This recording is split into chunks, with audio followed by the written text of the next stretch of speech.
conceptos del presupuesto, después vamos a pasar por lo que es el proceso de presupuestación y después nos vamos a detener un poco en tres presupuestos en particular: el presupuesto de ventas, el presupuesto económico y el presupuesto financiero, ¿sí? La clase que viene, vamos a arrancar un poco ya con lo que es la práctica del presupuesto, para después seguir avanzando con lo que es el control presupuestario, ¿sí?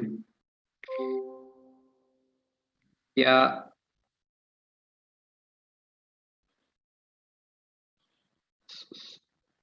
pasar a compartir pantalla. Profe, Sí, entonces, o sea, hoy veríamos todo lo que es la teoría tipo de los apuntes que habría que leer. exactamente. Sí, sí. Santiago, no sé si estás ahí Bien. porque te puse como hospedador, te tenés que haber puesto como anfitrión. Sí, estoy acá, Juan. Si puedes ponerme como hospedador y te pongo como anfitrión, así puedo compartir pantalla. Vos sabés que yo no estoy. A ver. A ver, ahí te digo.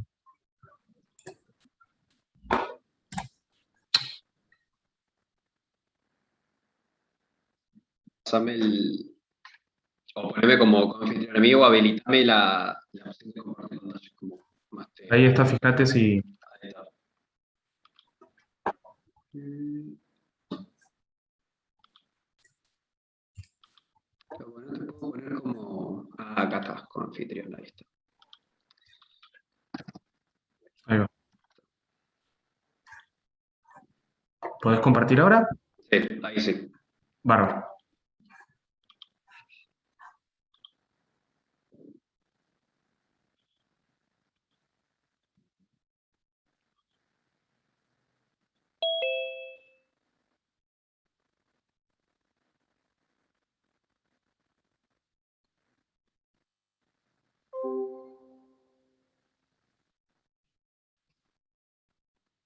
Reacciones.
Es que no me aparece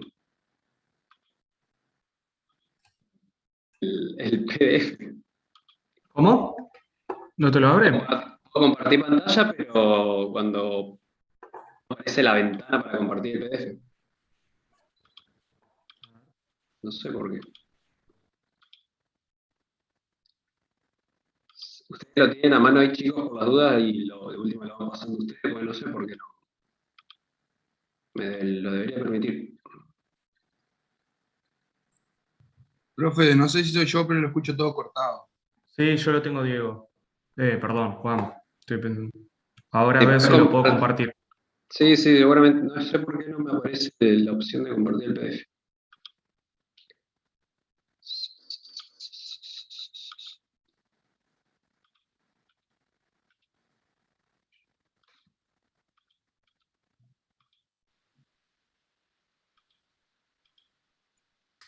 A ver ahí.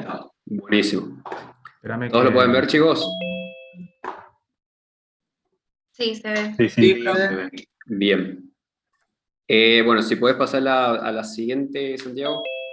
Dale, vos andá avisándome, yo me muteo para no hacer ruido Dale. más. Bueno, chicos, ahora sí vamos a arrancar finalmente. Bueno, como les decía, vamos a ver lo que es la parte de presupuesto, sobre todo la parte teórica. En principio vamos a hablar un poco acerca de qué es lo que es un presupuesto. Si nos ubicamos en lo que estuvimos viendo hasta ahora en la materia, fíjense que nosotros arrancamos viendo conceptos como misión, visión. Una vez que tenemos bien en claro acerca de la misión y la visión, pasamos a la definición de los objetivos, para luego, con estos tres conceptos, pasar a desarrollar las estrategias y las actividades con las cuales vamos a conseguir, digamos, esas estrategias y vamos a tratar de conseguir esos objetivos.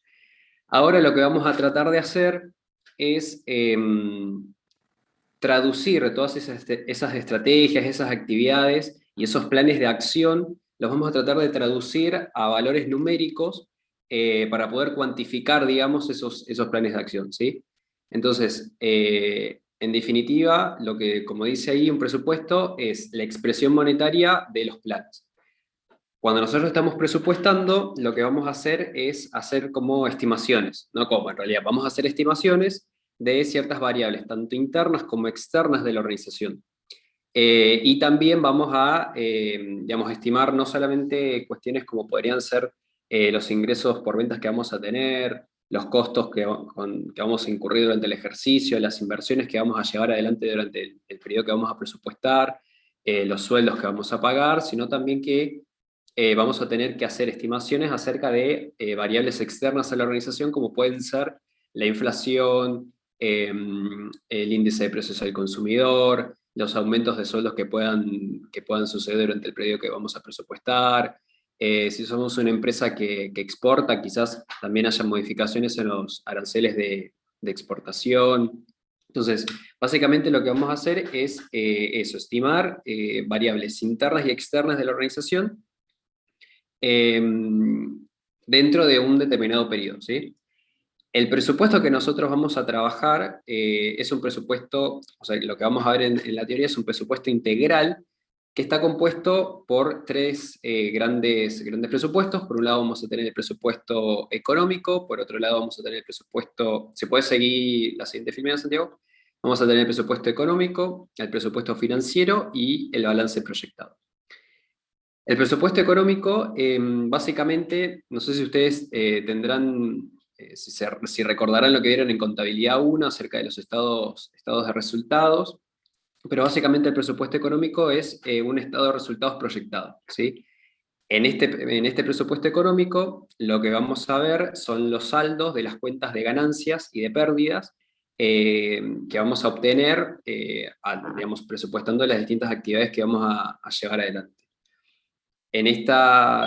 A partir del presupuesto económico, lo que vamos a poder obtener es, en definitiva, el resultado del periodo que estamos presupuestando, que puede llegar a ser una ganancia o una pérdida, ¿sí?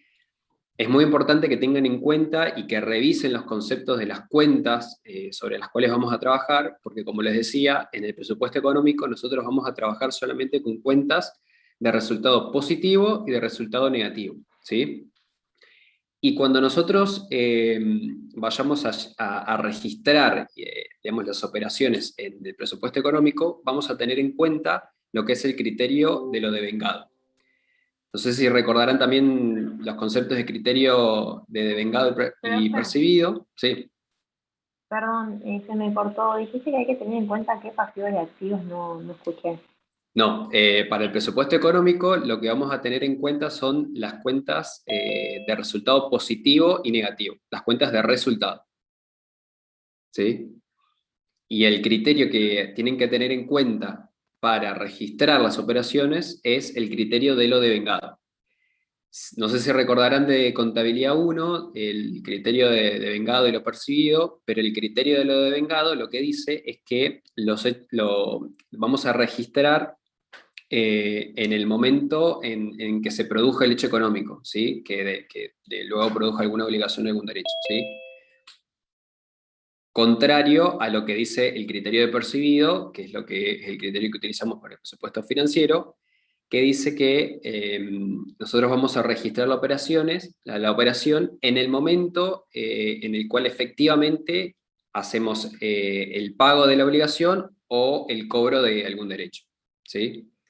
Por ejemplo, para que quede un poco más claro, si nosotros hacemos el presupuesto del último trimestre del 2021, de octubre, noviembre, diciembre, y hacemos una compra de materia prima, por ejemplo, ahora en octubre, por ejemplo, el 18 de octubre del 2021, pero la vamos a pagar recién el 18 de diciembre del 2021, en el presupuesto económico nosotros vamos a registrar esa compra en el mes de octubre, pero en el presupuesto financiero vamos a registrar esa compra en el mes de diciembre. ¿Por qué? Porque en el mes de octubre es en el mes que efectivamente nace la obligación, en el mes que, digamos, que se produce el hecho económico, mientras que en diciembre es en el momento en que efectivamente se produce el pago de esa compra, ¿sí? ¿Se entendió la diferencia entre devengado y percibido?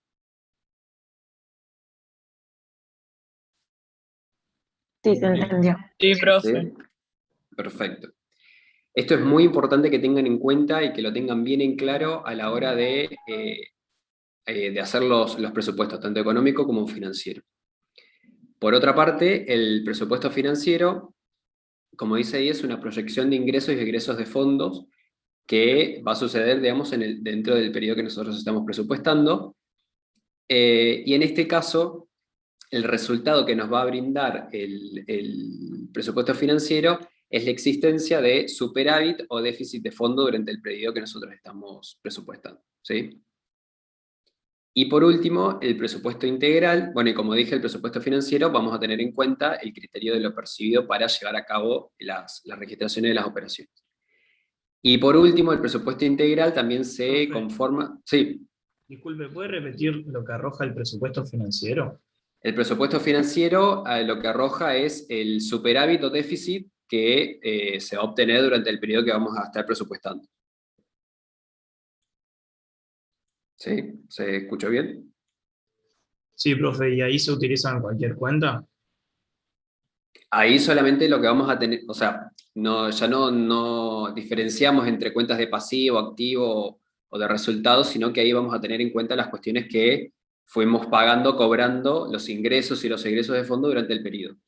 Por ejemplo, en el caso que habíamos nombrado anteriormente de la compra de materia prima, dentro de ya vamos a ver más adelante la estructura de ambos presupuestos, el presupuesto económico y el presupuesto financiero, pero en el caso del presupuesto financiero, dentro de los egresos vamos a tener, como por ejemplo, proveedores, en donde haríamos la registración de la compra que mencionamos en el ejemplo, por ejemplo. ¿Sí? Gracias, profe. Y el balance proyectado, que también no sé si recuerdan el estado de situación patrimonial. Básicamente el balance proyectado es una situación patrimonial al cierre del periodo proyectado. Nosotros vamos a tener una situación a inicio del periodo y luego, una vez que se vayan desarrollando todas las actividades y todas las operaciones, vamos a tener una situación patrimonial a cierre de periodo, y en este balance proyectado sí vamos a tener en cuenta solamente las cuentas de activo y de pasivo, ¿sí? Pero principalmente nos vamos a centrar en lo que es esta materia, nos vamos a centrar en lo que respecta al presupuesto económico y al presupuesto financiero. Santiago, si puedes pasar a la siguiente. Bien, como les decía, lo siguiente que vamos a estar hablando y comentando un poco hoy es acerca del proceso de presupuestación, ¿sí? Este proceso de presupuestación arranca con una estimación de los valores de variables básicas. En esta estimación es lo que les comentaba anteriormente acerca de variables quizás externas a la empresa, como pueden ser la tasa de inflación, el índice de precios al consumidor, la tasa de los aranceles de exportación, cuestiones como el empleo o cuestiones referidas a las remuneraciones, si hay alguna proyección acerca de cuánto pueden llegar a aumentar los sueldos que debemos afrontar durante el periodo que estamos presupuestando. Es decir, en este caso vamos a hacer esa estimación de esas variables básicas, ¿sí? Una vez que tenemos esa estimación, que bueno, la vamos a hacer en base a información no solo de tendencias o de proyecciones de una situación histórica, sino también en función de la información que tengamos de organismos oficiales, por ejemplo. Luego de esta estimación de estos valores, de estas variables básicas, vamos a pasar a la confección del plan de cuentas. En este caso, en lo que respecta a los presupuestos, es muy conveniente que el plan de cuentas que nosotros utilicemos para presupuestar coincida con el plan de cuentas que utilicemos en la contabilidad diaria, ¿sí? ¿Por qué? Porque nosotros vamos a establecer un presupuesto donde utilizamos determinadas cuentas, determinados rubros, donde, por ejemplo, podemos hacer ventas por zona geográfica, ventas por producto, ventas en función de la modalidad de venta. Entonces, nosotros vamos a hacer la apertura de una determinada apertura de rubros para presupuestar, y eso se tiene que respetar luego cuando estamos registrando las operaciones diarias en la contabilidad, para que una vez que nosotros lleguemos al fin del periodo que estamos presupuestando, podamos hacer una comparativa entre lo presupuestado y lo real, y podamos ver en qué medida se cumplió lo que presupuestamos y cómo fueron esos desvíos, si es que hubo desvíos, ¿sí? Ustedes imagínense que si nosotros presupuestamos, hacemos un plan de cuentas en donde hacemos una apertura de rubro de una determinada manera, pero después registramos las operaciones de una forma distinta o en otras cuentas, después cuando querramos hacer la comparación entre lo presupuestado y lo real, va a ser difícil digamos, de armonizar esa información, y esa comparación no la vamos a poder hacer, o por lo menos no va a reflejarlo la realidad, ¿sí? Entonces, cuando nosotros armemos un plan de cuentas para un presupuesto, tengamos en cuenta de utilizar el mismo esquema y la misma lógica para hacer la registración de la contabilidad diaria, ¿sí? Lo siguiente que hay que tener en cuenta en el proceso de presupuestación son los presupuestos parciales. Si bien nosotros en principio hablamos de un presupuesto integral que está conformado por tres grandes presupuestos, que es el presupuesto económico, el financiero y el balance proyectado, a su vez tenemos presupuestos parciales, ¿sí? Para poder llegar a esos tres grandes presupuestos. Estos presupuestos parciales pueden ser, por ejemplo, los presupuestos de ventas, presupuestos de compras de materias primas, digamos, presupuesto variable de producción, presupuestos de costos fijos, presupuestos de inversiones, presupuestos de costos de comercialización, presupuestos de costos de administración. Es decir, cada área, en función de cómo se organice la empresa, los distintos sectores van a ir armando sus propios presupuestos, que luego el área encargada de elaborar los presupuestos, el presupuesto integral, va a recolectar toda esa información, va a llevar a cabo un análisis y una recopilación de toda esa información para luego resumir toda esa información en los presupuestos integrales. Estos presupuestos parciales a su vez tienen que tienen que seguir un cronograma, una secuencia, porque imagínense que muchos de estos presupuestos están vinculados uno con otro, ¿sí? El presupuesto de ventas seguramente va a ser el punto de partida, porque a partir de lo que nosotros proyectamos vender, vamos a definir los planes de producción, y vamos a definir los planes de compra, después quizás en función de lo que nosotros proyectamos vender, quizás los planes de producción que tenemos no llegan a cubrir la venta que está esperada, entonces puede ser que sea necesario hacer alguna inversión en bienes de capital para poder aumentar la capacidad de producción y así poder llegar con la producción y con el nivel de ventas. Entonces fíjense que estos presupuestos parciales, muchos están vinculados unos con otros, entonces hasta que un determinado presupuesto parcial no se culmine o se termine, el siguiente no se puede llevar adelante porque no tiene la información necesaria para poder hacer esa estimación, ¿sí? A eso sobre todo nos referimos con lo que respecta al cronograma. El cronograma es, en principio, establecer, tener bien en claro cuáles son las actividades necesarias para poder llevar adelante todo el proceso de presupuestación, todo lo que hay que hacer, definir fechas estimadas en las que se van a llevar adelante, o fechas límites en las cuales esas actividades tienen que estar culminadas para poder llegar a tiempo a hacer un presupuesto de un periodo determinado. Muchas veces cuando nosotros hacemos un presupuesto, digamos que se llega a la última etapa del presupuesto donde se busca la aprobación de ese presupuesto, muchas veces esto es necesario que sea revisado y hace que tengamos que volver para atrás en todo este proceso. Entonces, a la hora de hacer este cronograma y esta secuencia de actividades, también hay que tener en cuenta esto. Si nosotros, por ejemplo, queremos presupuestar el último trimestre del año 2021, no vamos a esperar hasta, no sé, el 25 de octubre para tener listo el presupuesto, porque ya el periodo que estamos presupuestando ya está corriendo. Sería mucho más prudente tener listo el presupuesto un par de semanas antes para poder dar tiempo a esa aprobación para poner en vigencia ese presupuesto, porque además ustedes tengan en cuenta que en función de la información que arroja el presupuesto acerca del superávit y déficit que haya en el presupuesto financiero o los resultados de ganancia o de pérdidas que se esperan, a partir de eso también se van a tomar decisiones y puede digamos, que se quieran cumplir ciertos objetivos, por eso es que es necesario que se considere esta etapa de revisión del presupuesto, ¿sí? Después, la siguiente etapa que vamos a tener en cuenta es lo que les decía de la recopilación, el resumen y el análisis de los presupuestos, de toda la información en realidad que fuimos recolectando, ¿sí? Seguramente va a haber un área encargada de presupuestos, en muchas organizaciones de hecho hay un área encargada de presupuestos, que hace toda esta recopilación, va a juntar, digamos, toda esta información, la va a recopilar, va a resumirla, va a analizarla y va a ver digamos, la coherencia que tiene esta información, ¿sí?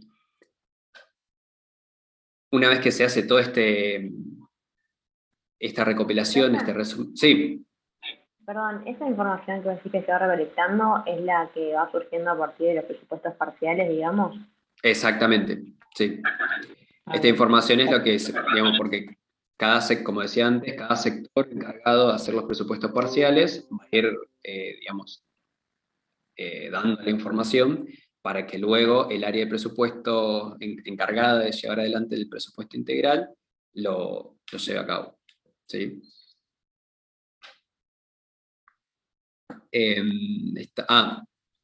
La siguiente etapa, que es la parte de registro en la contabilidad presupuestaria, es básicamente el área encargada de elaborar el presupuesto, desarrollando estos presupuestos que les decía anteriormente, el presupuesto financiero, el presupuesto económico y el balance proyectado. Digamos, va a registrar todas las operaciones que sean necesarias para poder presupuestar. Y dándoles un valor monetario a todas esas operaciones que le fueron informando desde los distintos sectores, ¿sí? Luego va a pasar a la aprobación, impuesta y vigencia que les decía anteriormente, que en general va a estar a cargo de muchas empresas, está a cargo de un directorio, si estamos hablando de una gran empresa. Y acá puede darse esto que les decía. En esta revisión puede volver etapas anteriores, ¿sí? Puede ser que se vuelva hasta los presupuestos parciales para que los distintos sectores puedan hacer una revisión de esto que ellos presupuestaron en un principio para poder hacer los ajustes que sean necesarios para llegar a la aprobación del presupuesto del periodo y ponerlo en vigencia. Y luego, por último, del proceso de presupuestación, vamos a tener lo que es el control presupuestario, que esto se va a dar una vez que el periodo que estamos presupuestando finalice y podamos ver lo que efectivamente sucedió en este periodo, ¿sí? Y ahí vamos a hacer una comparación, básicamente, entre lo presupuestado y lo que efectivamente sucedió, y ahí vamos a poder ver si hubo desvíos y cuáles fueron también las causas de estos desvíos. Pues puede ser que muchas de las causas de estos desvíos sean por cuestiones que se podrían haber evitado con una planificación previa, ¿sí? Esto es básicamente a grandes rasgos lo que es el proceso de presupuestación. ¿Alguna consulta hasta acá? Yo sé yo. Sí. Esto registro en la contabilidad presupuestaria que era, porque por ahí se me corta. El registro en la contabilidad presupuestaria es básicamente el área encargada de llevar adelante el presupuesto, de registrar todas las operaciones de la información que fueron recabando anteriormente en los presupuestos parciales, y en definitiva lo que se va a lograr con este registro es la elaboración de los tres presupuestos que mencioné en un principio: el presupuesto económico, el financiero y el balance proyectado. Gracias, sí. No, de nada. ¿Alguna otra consulta?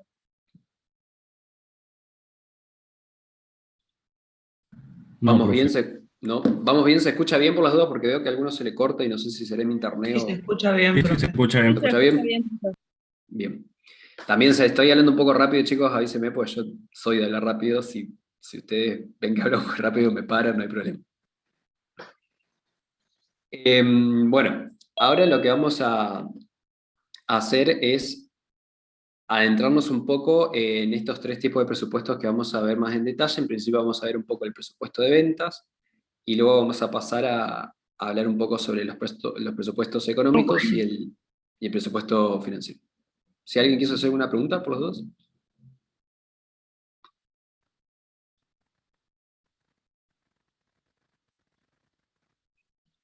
Bien. Bueno, el presupuesto de ventas, como dice ahí, es el punto de partida de todo el proceso, ¿sí?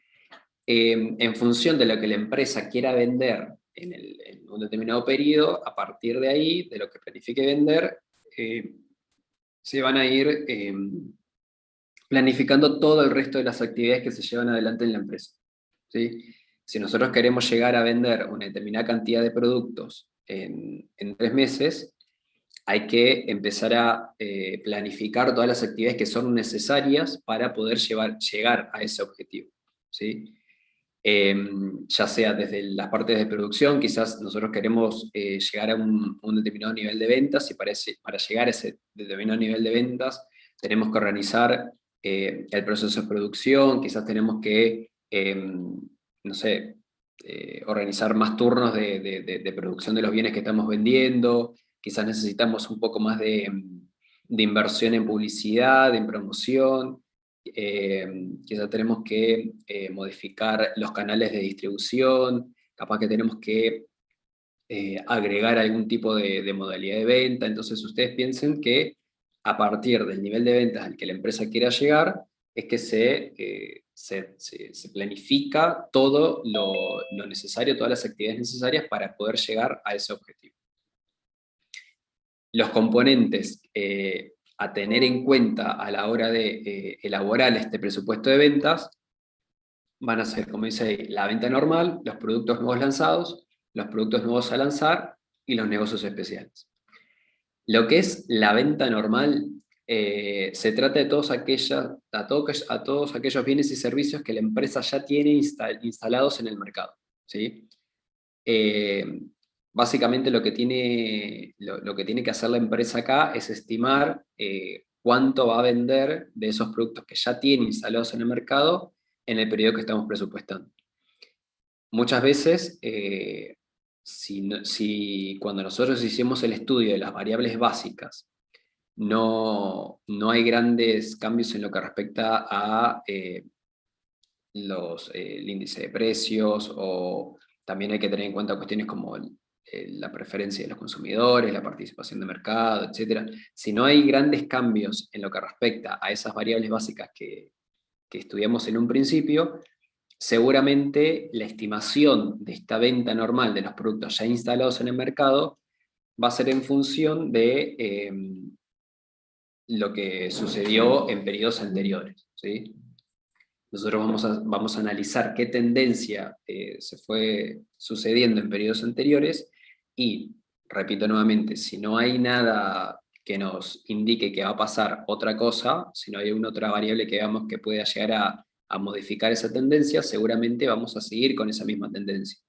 Esa tendencia puede ser una tendencia positiva, puede ser que estemos vendiendo cada vez menos, puede ser que estemos vendiendo cada vez más, esa es una tendencia positiva, o puede ser que sea una tendencia quizás estacional, que haya picos de venta en algunos meses, en otros puede ser que la venta disminuya y así. Pero en definitiva, lo que se hace con la venta normal de los productos ya instalados en el mercado es eso, es estudiar lo que sucedió en periodos anteriores, y si no hay nada que nos indique que esta tendencia se va a revertir o se va a modificar, seguimos con esa misma tendencia, ¿sí? Por otro lado, tenemos los productos nuevos lanzados, que estos son aquellos productos que la empresa recientemente ingresó en el mercado. Entonces, como son productos nuevos que ya están instalados en el mercado y que buscamos posicionar y que buscamos ganar cierta participación de mercado, seguramente no vamos a poder hacer este análisis histórico de los datos de venta que hayan sucedido en periodos anteriores, por esto mismo que les digo, de que son productos nuevos. Pero cuando nosotros lanzamos un producto al mercado, a partir de las investigaciones de mercado podemos establecer un objetivo de venta o un objetivo de absorción de participación de mercado. Entonces, vamos a tratar de llegar a ese objetivo de una forma, digamos, escalonada. Entonces vamos a planificar las ventas hasta poder llegar a ese valor objetivo, a ese nivel de ventas objetivos que nos propusimos en un principio. También puede suceder de que desistamos de llegar a ese nivel de ventas por X motivo. Quizás la acción de la competencia fue mucho más agresiva, entonces se nos hizo mucho más complicado poder llegar a ese nivel de ventas. Quizás los gustos o las preferencias de los consumidores cambiaron, entonces no es posible, no es posible poder llegar a ese nivel de ventas que nos habíamos puesto como objetivo cuando lanzamos el producto. Pero bueno, cuando nosotros, ya sea lleguemos a ese nivel de ventas que nos pusimos como objetivo o no, una vez que lleguemos a esos valores, ya se va a comportar como si fuese una venta normal, digamos. Exactamente, como dice Franco, hay que tener en cuenta todas las variables. No sé si hay alguien más que esté haciendo preguntas. Bien. Estamos en productos nuevos lanzados. No sé si se va entendiendo hasta acá. Sí, profe. Sí, profe. ¿Sí?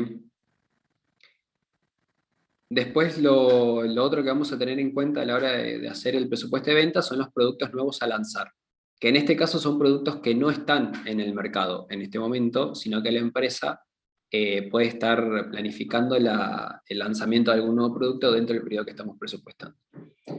En este caso, lo que hay que tener en cuenta y bien definido es el momento en que se va a hacer ese lanzamiento de esa venta. No hay problema del final, no hay drama.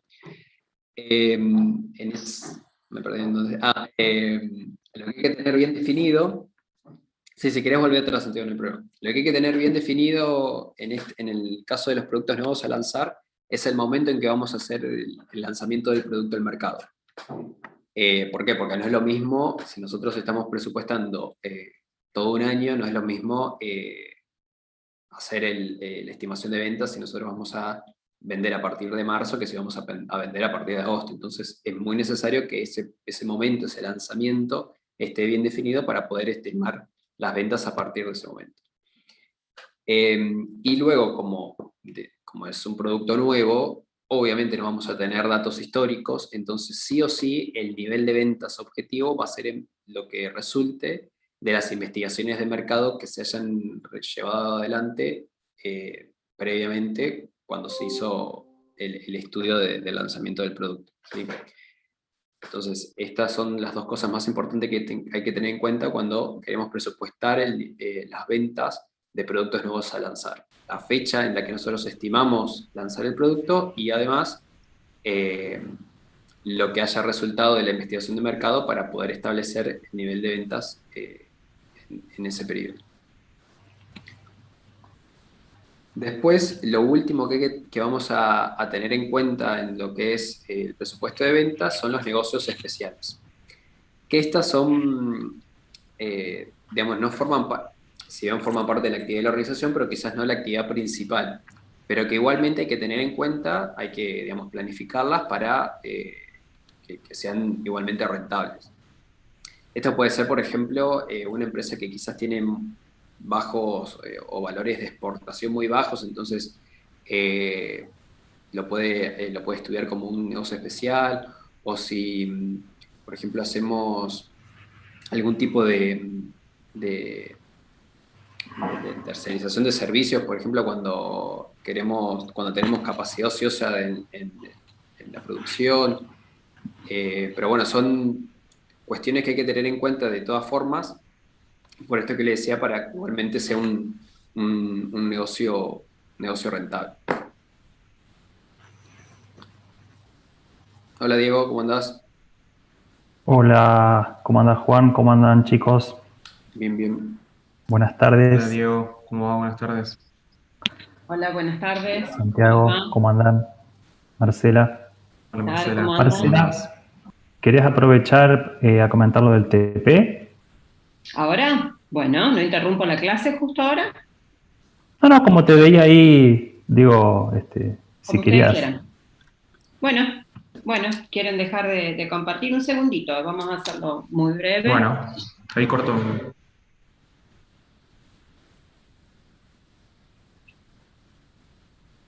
Ahí está. Bien. Bueno, ¿podrían prender las cámaras los alumnos que están presentes? Así por favor los veo.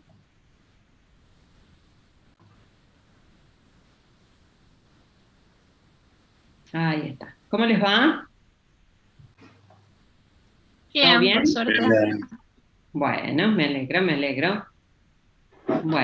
Bueno chicos, la semana pasada, como habíamos quedado, les subimos las correcciones. Hubo alguna cuestión técnica que estaban visibles en principio las correcciones del cuestionario, pero por suerte algunos se contactaron conmigo o circunstancialmente me avisaron y pudimos ver que había una cuestión en la configuración que no les permitía a ustedes ver las correcciones. Así que lo solucionamos y por lo menos han podido acceder el fin de semana, justamente previa a esta instancia, donde haremos algunas aclaraciones en general. No hay problema, por ahí me dicen que hay una cámara rota, no hay problema. Yo era por lo menos ver algunas caras. No es lo mismo estar hablándoles así, que les veo las caras, que estar hablando a cuadraditos negros. Bien. Les decía que la idea es hacer ahora una devolución general de lo que fueron las correcciones en general, para que cada uno después lo vaya comparando con sus correcciones. Hemos intentado ser lo más detallados en las correcciones a cada uno de ustedes, no le pusimos simplemente mal, incompleto o equivocado, sino que le aclaramos bien dónde estaba su error o qué les estaba faltando, porque entendemos que esa es la manera de que el ejercicio sea una forma de aprendizaje. Entonces, más allá de eso, hoy vamos a hacer muy brevemente una devolución general y cualquier duda que quede luego de esta instancia de generalizar las respuestas, me mandan un mail y vemos en particular qué cuestión haya con algún TP de algún grupo que no hayan entendido alguna respuesta o que tengan alguna duda con su corrección, ¿sí? Esto tenemos que hacerlo así porque la verdad que es muy numeroso el grupo y sería imposible hacerlo de otra manera. ¿Estamos? Bien. Vamos, si ustedes quieren ir siguiéndome cada uno con su TP, vayan viéndolo, porque yo voy a ir haciendo en general algunas cuestiones y algunas devoluciones. Nos pareció que era, bueno, primero, en general le fue a la mayoría de los grupos muy bien, estuvieron muy bien las respuestas, muy bien fundamentadas. Creo que realmente el haber trabajado otros casos previos y el haberles hecho mucho hincapié en este tema de que tenían que fundamentar siempre con la teoría, con una opinión, con un ejemplo, como lo han ido haciendo, eso realmente enriqueció los trabajos e hizo que tengan muy buen nivel de respuestas y de análisis. Porque como también les decíamos, ustedes saben que en esta cuestión de la administración en general, no es tan taxativo el blanco o el negro. Todo hay que verlo, depende del contexto en el que se da, depende de un montón de factores, entonces eso es lo importante de ustedes, que logren aprender a justificar, a usar argumentos, a usar la teoría, a usar ejemplos. Ese es uno de los aprendizajes más importantes que nosotros pretendemos que ustedes logren desarrollar. Bueno, entonces, vamos a ir viendo en general las preguntas con alguna respuesta que haya surgido como algún planteo distinto, como para que vayamos viendo. Nos gustó mucho este caso que elegimos, el caso Globo, porque fíjense que al principio también del caso hasta hay una explicación teórica, que coincide de hecho con todo lo que estuvimos viendo en la materia y con la importancia justamente de esta ventaja competitiva que tenía la empresa, o que tiene, de agilidad estratégica, que decía la importancia de cómo la implementaba, qué significa esa agilidad estratégica, cómo eso exige también en la parte del apoyo, de la parte gerencial para poder implementar, para poder lograr ese compromiso que haga que esos planes se lleguen a implementar y a controlar tal como ellos vienen trabajando. O sea, por eso nos gustó mucho el caso y nos parece que realmente lo han podido aprender e internalizar en las respuestas. La primera de las preguntas hacía referencia a la visión y a la misión. Como corresponde, hay que empezar por las primeras definiciones de la administración estratégica. Y ahí, bueno, en general, en esa respuesta, les decíamos que podían usar otras fuentes, que podían acudir justamente a buscar en otro material adicional, y que esa fuente justamente sea confiable y que ustedes la citen. Bueno, en general, en esta pregunta no hubo inconvenientes, la mayoría de los grupos respondió bien, correctamente, esa visión que era dar acceso a todo el mundo, a cualquier cosa en su ciudad, esa así tan amplia, pero ese verse en el futuro estaba bien planteado, y en la misión también citaron fuentes correctas y demás, pero pasaba que en algunos casos simplemente copiaban y no analizaban bien con la teoría. Entonces ahí es como que se les puso eso en la corrección, como que les hubiera faltado decir que estaba incompleta, que no se aplicaba tal aspecto de la teoría, como para terminar de redondear ese aporte. Pero en general estuvieron bien. En general no hubo muchos grupos que sí lo hicieron muy completo, que lo analizaron muy completo, hubo otros grupos a los que les faltó un poquito, pero en general estuvieron bien. Por favor, Santiago, Andrés, Juan, Diego, la vez que quieran aportar algo, estamos haciendo la devolución todos juntos. ¿Estamos? Bien, entonces, esa primera, estamos. No hubo inconvenientes, distinguieron bien visión, misión, vuelvo a insistir, buscaron buenas fuentes, ok. La segunda pregunta, el que tenían que redactar 2 objetivos que puedan plantearse la empresa y tenían que tener ustedes presentes que estuvieran bien completos en esa formulación. Acá también, en general, estuvieron bien, no hubo inconvenientes para responder esta consigna, tuvieron en cuenta los distintos elementos, que estuvieran completos, tuvieron en cuenta el tema del atributo, la escala de medida, el umbral, el horizonte temporal, estuvo bien. Algunos casos, muy pocos, no quedaban del todo cerrados, y en algunos también no iniciaban el enunciado con el verbo en infinitivo, que tanto se lo remarcamos que era esa importancia de empezar siempre el objetivo con ese verbo que le da la fuerza que tiene que tener el objetivo. ¿Está? Pero en general tampoco hubo problemas en esta pregunta, salieron muy bien, muy lindos los objetivos que plantearon, ¿sí? Así que no hubo mayores inconvenientes. ¿Estamos hasta acá? Bien. La pregunta 3, dice, de acuerdo al análisis interno del Globo, dice, ¿cuál es su principal ventaja competitiva? Y creo que esto salía claramente, o sea, estaba en todo el texto, estaba desde el principio, desde esa explicación teórica que dan, porque justamente por qué está elegido como un caso de éxito en esta revista que publica el caso.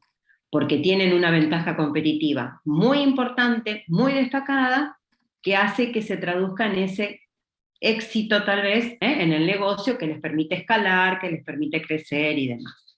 La principal ventaja competitiva del Globo es la agilidad estratégica. ¿Sí? Así, tal cual como se repetía en el texto en muchas circunstancias. Esa agilidad estratégica que ahí mismo se destaca, la capacidad para identificar rápidamente necesidades del mercado, a partir de ellas generar o encontrar oportunidades de negocio, tenían muchos ejemplos para fundamentarlo, estaba muy bien planteada esa ventaja competitiva. En muchos casos no la identificaron como tal, ¿sí? Como agilidad estratégica, y ponían un montón de otras cosas, ¿sí? Y no terminaban de cerrar en esas dos palabritas que eran claves. Entonces, ahí se tomó en cuenta, no hubo dificultad, o sea, todos encararon, digamos, por señalar ventajas y demás, pero la respuesta correcta era hacer hincapié en esa agilidad estratégica. Y decir Perdón, por Marcela. qué. Algo, para Claro. un segundito. Sí. Ahí está. Y decir por qué era una ventaja competitiva. ¿Qué le significaba esa agilidad estratégica? Esto que decíamos recién, esa capacidad de anticiparse, identificar oportunidades. Eso era, en esencia, lo que tenían que responder. Dale, Diego. Claro, a eso iba. Por ahí fundamentar mejor la respuesta, es decir, a veces la fundamentación era un poco pobre o muy bueno, agilidad estratégica porque miraban en el contexto, se adaptaban y lanzaban nuevos productos. No, bueno, pará, explayate un poquito más, explicar, ya que el texto daba tantos ejemplos, bueno, como ocurrió en tal situación donde la empresa hizo esto, aquello, es decir, la idea un poco también del trayecto y del paso nuestro por la universidad, es empezar a dotarnos de herramientas y de cosas que nos diferencien justamente de la respuesta que podría dar una persona común y corriente que lee esto. Bueno, ustedes ya tenían conceptos sobre fortaleza, conceptos sobre análisis interno, conceptos sobre recursos, sobre capacidades, sobre lo que es un tangible o un intangible, sobre lo que son las ventajas competitivas. Bueno, apliquen esos conceptos, es decir, traten de responder por la mayor batería de herramientas y de conceptos posible, justamente para dar una respuesta, ¿cómo decirlo?, profesional, digamos, una respuesta que daría, está bien, ustedes están transitando el segundo año de la carrera, digamos, obviamente no se les va a exigir una respuesta como alguien que está en quinto, pero una inquietud de que empiecen a responder lo más completo y con la mayor cantidad, insisto, de herramientas conceptuales y, ¿por qué no?, digamos, mencionando los ejemplos que el mismo caso propone, digamos, y menciona. Bien, exacto, eso de diferenciarse, porque cualquiera puede leer el artículo y salía claramente el tema de agilidad estratégica, pero ustedes tienen que fundamentarlo más. Esto que les plantea Diego es así, o sea, ustedes están, por eso es un TP, por eso es práctico, por eso es grupal, para que ustedes puedan ir desarrollando todo esto. Por eso Perdón, Marcela, y una cosita más. Dale. Tener en cuenta también que, a ver, si esto hubiera sido un ejercicio individual, vos decís, bueno, le tengo un poquito más de consideración, pero chicos, ¿eran grupos de cuántos? ¿De 4, de 5? O sea, entre 4 o 5 no pudieron pulir una respuesta, digo. No, y además ahí la vara sube. Y se lo dimos antes de leer también. Ah. O sea, a ver, la estrategia genérica, ustedes se tendrían que haber imaginado que esa pregunta iba a estar. Por ejemplo, esto, ventaja competitiva. Y sí, ¿cómo no iba a estar? ¿Cómo no iba a estar visión, misión, objetivo? O sea, Ustedes saben que son elementos claves que fuimos viendo. Ustedes mismos se los tendrían que haber planteado antes. Por eso también, como forma de actividad práctica, uno les da el texto antes para que hagan esta dinámica ustedes, para que entre ustedes se digan, de lo que yo estoy estudiando, de lo que estoy viendo en la materia, ¿qué encuentro en este caso? ¿Qué me van a preguntar en la cátedra para poder saber si yo estoy entendiendo la teoría que estamos viendo en la materia? No se los damos antes para ganar tiempo, se los damos antes para que ustedes hagan ese trabajo. ¿Estamos? Bien, bueno, la que sigue, estrategias genéricas de Porter. Acá, en general, salió bien la estrategia genérica de diferenciación, ¿tá? De diferenciación, y lo fundamentaron con los distintos elementos. Acá podríamos hacer una aclaración, que en realidad si uno lo analiza bien al caso como corresponde y avanzando quizás un poco más en los contenidos disciplinares y de lo que ustedes van a ir viendo en la carrera, tal vez una estrategia correcta sería la de enfoque, porque justamente fíjense que está planteada la pregunta, dice, ¿qué estrategia implementa Globo a la hora de lanzar un producto? ¿Y qué hacían ellos en esos lanzamientos? Iban a un grupo del mercado, a un segmento del mercado, y después veían si eso qué resultado tenía y veían cómo escalar. Al empezar a corregir, que esto justo le tocó a Diego, y empezar a ver las respuestas, viendo que todos iban para el lado de la diferenciación y lo fundamentaban desde ese punto de vista, se los dejó así y se los consideró de esa manera. Pero piensen en esta otra alternativa, que pensando en la estrategia a la hora de lanzar nuevos productos, sería correcto pensar en una estrategia de enfoque, sin que esto signifique confundirlo. ¿Está? Diego, ¿querés aportar algo más vos que estuviste en la corrección de esto? Si no sé, una alumna quería preguntar algo. Ah, perdón, no me di cuenta. Sí, una consulta. Porque la verdad que es medio confuso, porque en realidad ellos, su objetivo final es el mercado en general. Si bien ellos inicialmente es como que va y viene, me parece que un poco la metodología ágil cuestiona las estrategias de Porter, porque es mucho más antiguo el enfoque de Porter. Entonces, porque lo de metodologías ágil lo que hace es ir y venir entre las estrategias de Porter, pero a mí me parece que está bien diferenciación, porque ellos apuntan al mercado, su objetivo final es el mercado. Está bien, por eso los tuvimos en cuenta, las distintas respuestas y según cómo lo habían fundamentado. Y está bien, María Victoria, lo que vos decís, que justamente esta metodología es este prueba-error, y es esta permanente retroalimentación que hace que prueben en un grupo y que después intenten escalar. ¿Está? Sí, sí. Pero es bien. Confuso, digamos. Es un caso de empresa, y los casos justamente admiten estas situaciones. Admiten porque en la vida real de los negocios y las empresas, como les decía inicialmente, no hay un blanco o un negro.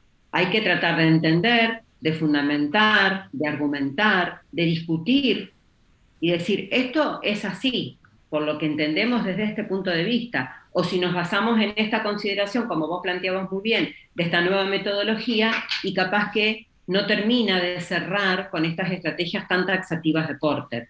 Es más, el otro día que hablábamos con Diego este tema, ya decíamos que hay autores que consideran que las estrategias de Porter se agrupan en dos, sin considerarla de enfoque. Entonces, es como vos, todas estas cosas están en discusión y en construcción, es así.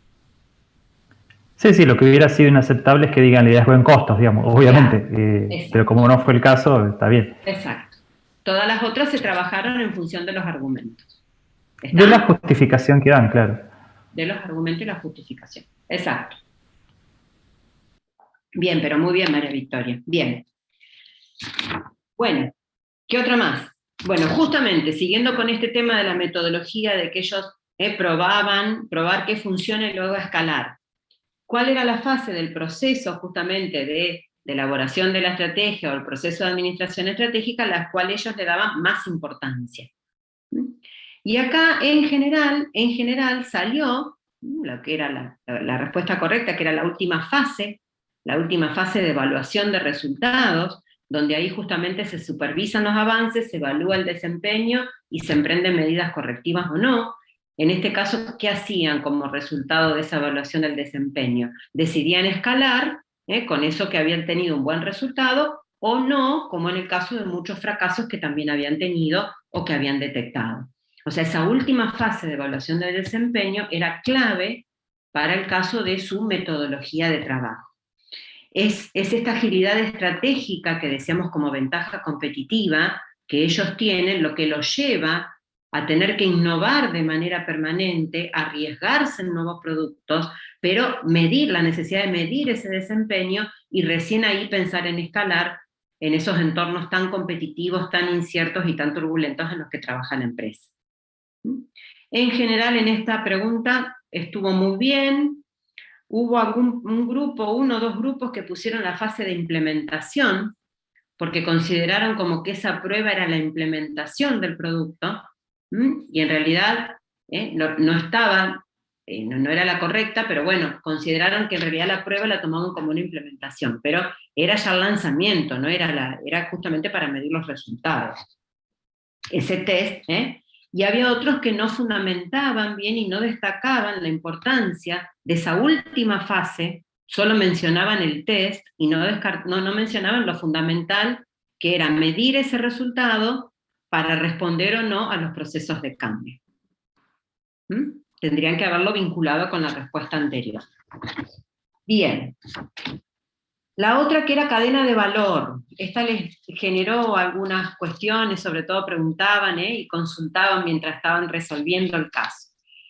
En general también estuvo bien, no hubo mayores cuestiones, porque tuvimos flexibilidad en la corrección, y relacionaron las actividades de la cadena de valor de Globo con las de otras empresas, generando vínculos internos entre ellos o externos, buscando colaboradores, proveedores, socios, lo llevaron ejemplos, lo plantearon en situaciones, estuvo bien también en general, no presentaron mayores problemas. ¿Está? La otra, las fuerzas competitivas de Porter. Y en este caso se lo llevaba puntualmente a la situación del proyecto de competir en Brasil. ¿Cuál salió ahí? ¿Cuál fue la cuestión que tenían que analizar en ese planteo que se había dado con iFood? Era la rivalidad entre empresas. Eran competidores directos y la fuerte rivalidad que presentaba ese competidor que ya estaba instalado en Brasil. Entonces ahí justamente analizar con el ejemplo esa situación que se había dado.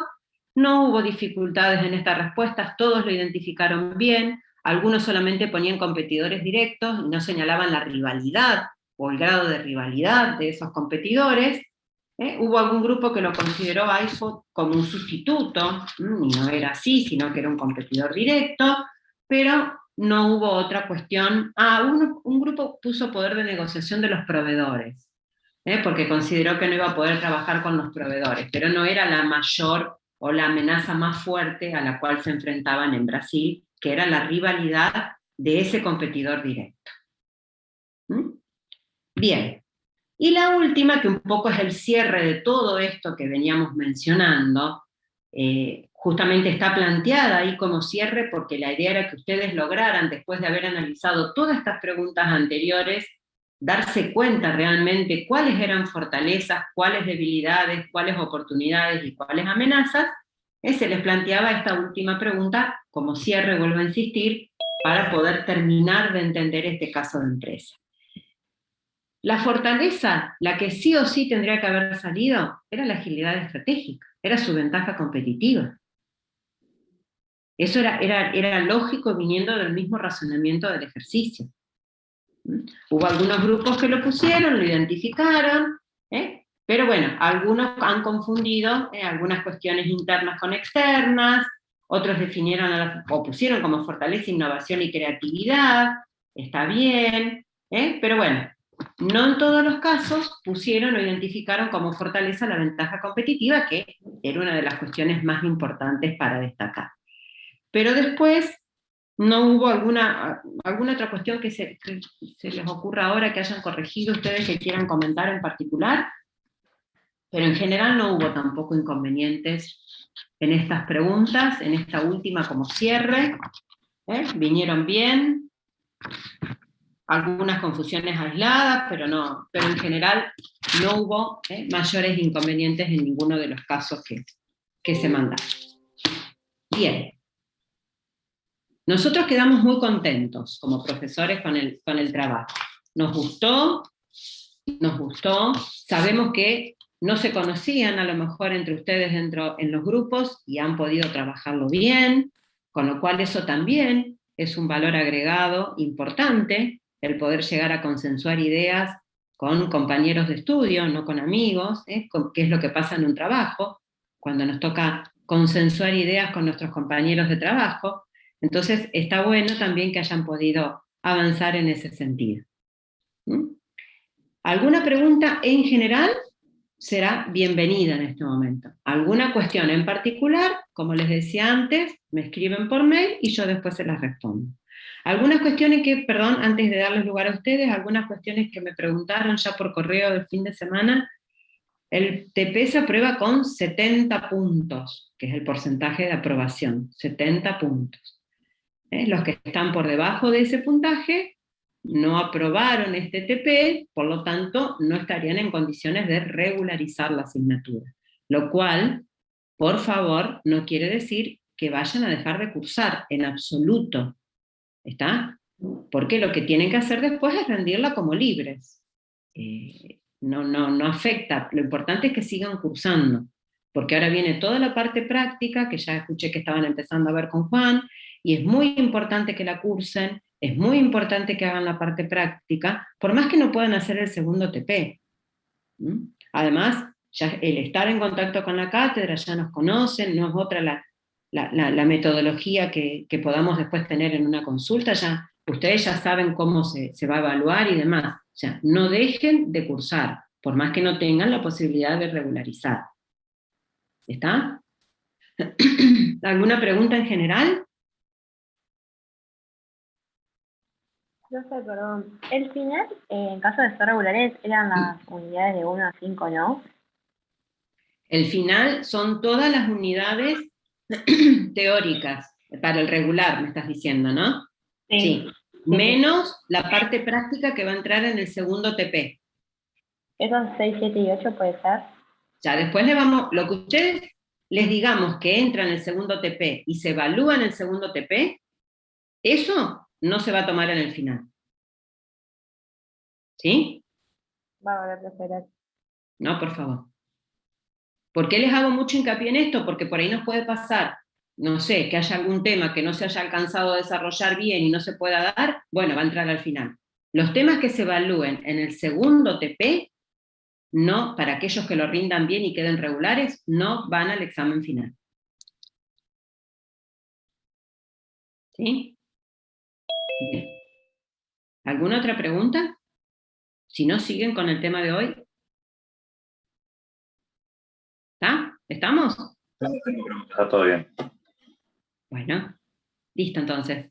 Los dejo. Los dejo que sigan con los presupuestos. Que después les sirven un montón. Bueno. Un montón les sirven los presupuestos. Se olvidan después, pero les sirven un montón. Bueno, gente, cualquier duda, por favor, me escriben por correo, ¿eh? No hay ningún inconveniente, al contrario. Bueno, sigan con la clase tranquilos. Hasta luego. Gracias. Nos vemos, Marcela. Chao, Chao. Chao. Marcelo. Bueno, chicos, vamos a continuar con el tema de presupuestos.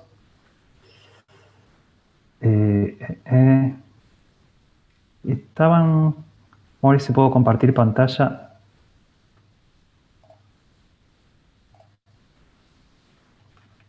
¿Están viendo la...? Sí, se ve, Diego. ¿Se ve? Sí, se ve Perfecto. Sí, sí. Bueno. Bien. Volvemos a presupuesto, entonces.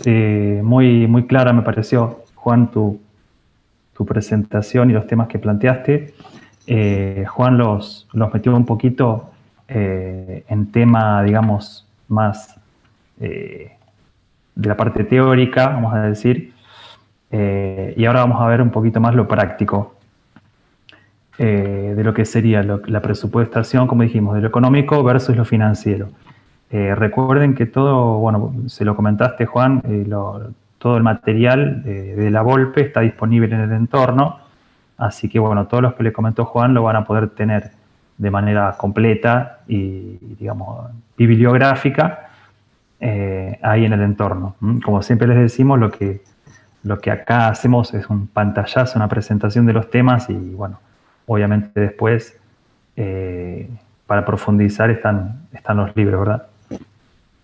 Así que, bueno, el tema de la unidad de presupuestos es una unidad bastante práctica. Acá, digamos, el fuerte son los ejercicios. Ejercicios que también ya están disponibles en el entorno. Hay un listadito, son unos 9 ejercicios, bueno, bastante variados, con diferentes maneras de resolución. Que, bueno, les propongo que después de esta clase los descarguen y, bueno, los empiecen a leer. De hecho, el ejercicio número 1 lo vamos a trabajar la clase que viene. Recuerden que la clase que viene es, bueno, vamos a estar presencialmente con algún grupito y el resto lo vamos a seguir vía Zoom, como siempre, y vamos a trabajar el ejercicio 1.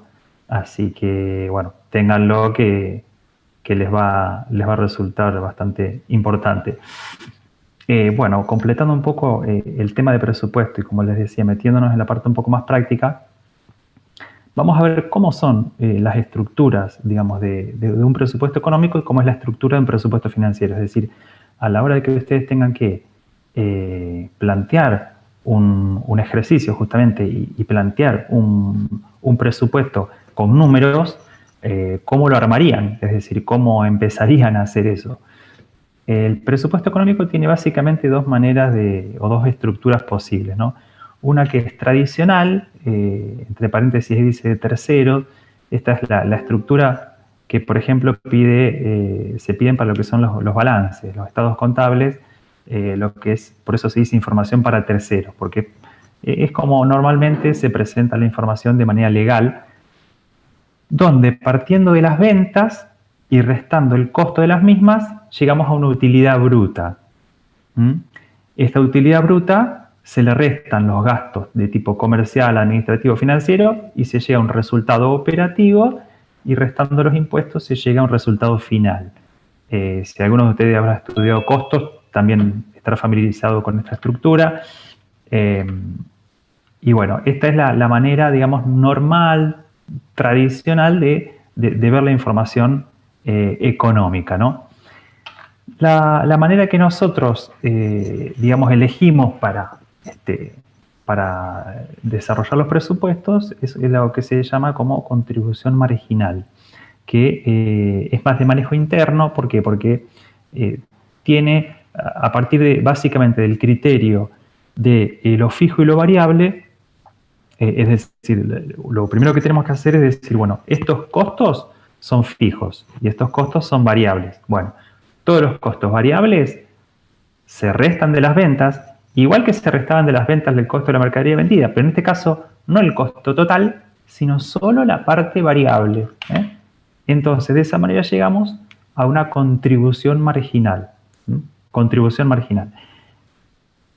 Y restando a esa contribución marginal todos los costos fijos, comerciales, administrativos, de producción, etcétera, se llega a un resultado operativo. A ver, cuando uno dice costo fijo y variable, bueno, insisto, si han estudiado la materia costos, seguramente ¿han empezado a cursar esa materia o la han rendido? No. Todavía no. No, Bueno, profe, nunca. Bueno, entonces, en vez de servirnos de insumo, nosotros les serviremos a costos para que vayan con una idea previa. Pero la idea es esa. Ustedes igual no se preocupen que cuando tengan que resolver un ejercicio que nosotros les planteemos, no se preocupen que les vamos a decir, este es costo fijo y este es costo variable. No es que le vamos a decir, bueno, determinen ustedes cuáles son fijos y cuáles variables. Pero bueno, para que tengan claro el concepto, digamos, el costo fijo es obviamente aquel que se permanece estable a lo largo del tiempo, y que para una cierta estructura de producción se mantiene más o menos constante. A ver, ¿qué sería un costo fijo? Y, por ejemplo, por ejemplo, en una fábrica, el sueldo del gerente de la fábrica es un costo fijo. Es un costo fijo de producción. En cambio, por decir, la materia prima que se utiliza y es un costo variable, porque de acuerdo a cuántas unidades yo voy a producir, va a ser el costo, va a ser la cantidad de materiales, de materia prima que voy a necesitar, y por lo tanto el costo va a variar exactamente en función de las unidades producidas. Por eso fijo y variable, porque si varía en función de la cantidad de unidades producidas si es una fábrica, o bueno, de unidades vendidas si es un comercio, o digamos del nivel de actividad en general que tenga la empresa. Así que bueno, esta es la estructura que vamos a utilizar, y como les adelantaba Juan, un presupuesto económico siempre está desarrollado siguiendo el criterio de lo devengado. Es decir, ventas son las ventas realizadas. No me importa si las cobré o no las cobré, o las cobro a 6 meses o me las quedan debiendo. La venta está facturada, esa venta va dentro del presupuesto económico como una venta justamente. Los costos es lo mismo. Puede ser que un material yo lo recibí del proveedor, el proveedor me hizo la factura, es un costo. Ustedes me dirán, pero ese costo después, o ese proveedor a mí me financia a 6 meses. No importa. Hay que devengarlo en el momento en que se produce el hecho, justamente el hecho económico.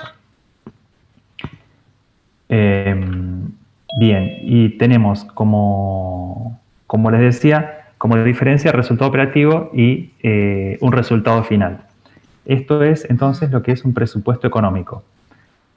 A ver, acá tenemos un ejemplo de presupuesto económico. Vamos a suponer una empresa constructora, vende metros cuadrados de construcción. De construcción, ese es los 24 millones serían el costo variable de construcción, es lo que serían arena, cal, etcétera, las horas hombre de los operarios.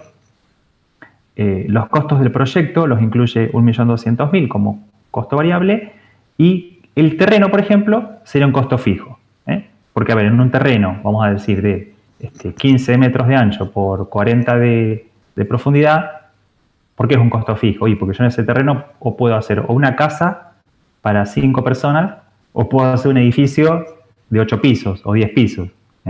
Y fíjense, es fijo, es decir, no es una cosa que varía, depende del tamaño, no, el terreno siempre es el fijo.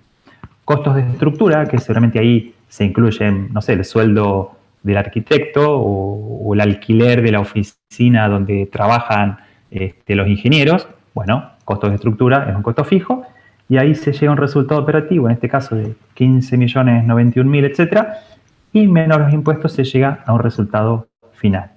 Pero siempre, como dijimos, ventas, primero los costos variables de todo tipo, luego los costos fijos, y así se llega a un resultado operativo y a un resultado final. Profe, una consulta. Sí. Dependiendo para quién sean estos presupuestos, ahí vemos si hacemos el tradicional o... Dependiendo para quién sean estos presupuestos, ahí analizamos si utilizamos el método tradicional o contribución marginal. Claro, a ver, lo que ocurre es que si vos tenés que presentar los estados contables, se presentan, digamos, ante AFIP, bueno, vos tenés que presentarlo con el método tradicional. Entonces, si quisieras hacer un presupuesto y comparar, si quisieras hacer lo que les comentó Juan, un balance proyectado, proyectar toda tu situación económica, financiera, patrimonial, y bueno, tendrías que hacerlo, si lo fueras a comparar con estos estados contables, el presupuesto también deberías hacerlo con el mismo criterio para que después puedas comparar y contrastar. Pero, digamos, la información de presupuesto, porque a ver, la información de estados contables son los hechos históricos, ¿no? Cuando vos le presentás a la AFIP los hechos históricos, le estás diciendo lo que pasó. ¿Sabes lo que hacen los contadores? Básicamente, el trabajo del contador es, bueno, al 31 de diciembre pasado, estas fueron mis ventas, esta fue mi activo, mi pasivo, y presenta el balance. Nosotros acá, para lo que es información, digamos, interna, de gerenciamiento, lo que le llamamos información para la toma de decisiones, que es más los licenciados, estamos un poco más para esta parte, lo manejamos según el criterio de la contribución marginal, que es un poco más útil justamente para tomar decisiones. Porque, a ver, en este ejemplo que tienen ustedes, no está tan claro, pero, a ver, la gran utilidad de la contribución marginal es que te permite decir, bueno, ¿cuántas unidades yo tengo que vender para, digamos, cubrir los costos fijos? O sea, digamos, a ver, yo te hago un ejemplo en el aire, muy burdo, pero a ver, suponete que tus costos fijos son 100.000 pesos, ¿no? Tenés una oficinita, qué sé yo, un empleado a medio tiempo, no sé, 100.000 pesos de costos fijos. Y vos sabés que te dedicás a vender, no sé, camisas. Y a cada camisa le sacás 2.000 pesos. El valor de venta de la camisa, el costo, digamos, el valor unitario, vamos a suponer que es 7.000 pesos y el costo fue 5.000. La compraste a 5, la vendés a 7, te quedan 2.000. Esa es tu contribución marginal unitaria. Esto que ven acá ustedes, los 15.500.000, es una contribución marginal global de la empresa. Yo te estoy hablando ahora por unidad. Si vos vendés una camisa, te quedaron 2.000 pesos. Esa es la contribución marginal unitaria. Y si tus costos fijos son 100.000 al mes, vos sabés que de acuerdo a tu estructura, que es de 100.000 pesos, vos tenés que vender por mes 50 camisas para pagar los costos fijos. O sea, vendiendo 50 camisas que te dejaron 2.000 pesos cada una, donde ya estaba el costo de la camisa, porque era 7.000 que yo la vendía, menos 5.000 el costo de la camisa, o sea, pagué la camisa, me quedaron 2.000. Ok, me quedaron 2.000 de ganancia, pero si vendí 50 camisas, ¿gané 100.000 pesos? Y no, porque tengo 100.000 de costo fijo. Entonces, si yo vendí 50 camisas, llego a lo que se llama un punto de equilibrio. Este es otro concepto que está relacionado con lo que es la contribución marginal, pero insisto, lo van a ver muy en profundidad en costos. Digamos, un punto de equilibrio donde decir, bueno, si yo llegué a vender 50 camisas, ese es mi punto de equilibrio. Y no gané ni perdí. Cubrí todos los costos fijos y cubrí todos los costos variables. Bueno, a partir de la camisa 51, empiezo a ganar plata. Entonces, por eso es útil este análisis, porque te permite, digamos, eso, saber vos a partir de qué punto empezás a ganar y cuánto, y a partir de qué punto vos estás a pérdida. Esa es una de las mayores utilidades que tiene este concepto de contribución marginal. Por eso se llama contribución marginal. Es lo que te contribuye una unidad vendida de más, o sea, una unidad marginal. Vender una unidad más, ¿cuánto me contribuye a mí en mi estructura económica? Pero te insisto, bueno, esto es conceptual para que vayan agarrando las ideas. No se preocupen, que en los ejercicios va a estar todo bien claro. Esto es un costo fijo, esto es un costo variable, o por lo menos, a ver, no va a estar con el título, pero se les va a estar muy claro, digamos, muy fácil de interpretar que este va a ser un costo fijo y este un costo variable. ¿Está? ¿Alguna otra duda respecto al presupuesto económico? Sí, una duda. Sí. ¿Por qué el otro habla de gastos, el tradicional, y este habla de costos?